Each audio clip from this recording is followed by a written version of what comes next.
مساء الخير ومعلش استحملوني سيكا.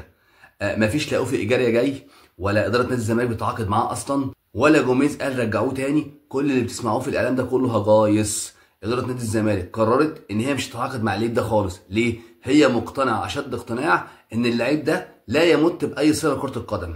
عشان بس انا سامع اليومين اللي فاتوا دول ايجاريا جاي في الطريق، هم بس عايزين يمشوا سامسون باي طريقه، وجوميز معجب باوفي ايجاريا، ويا اما هو يا اما بلاش، وهمشي وفي مشاكل. بصوا من الاخر وان شاء الله ما ترجعش ورايا.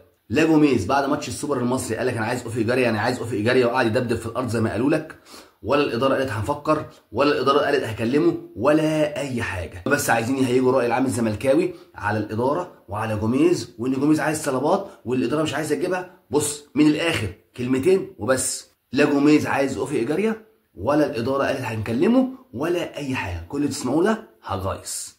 اشترك في القناه، فعل الجرس،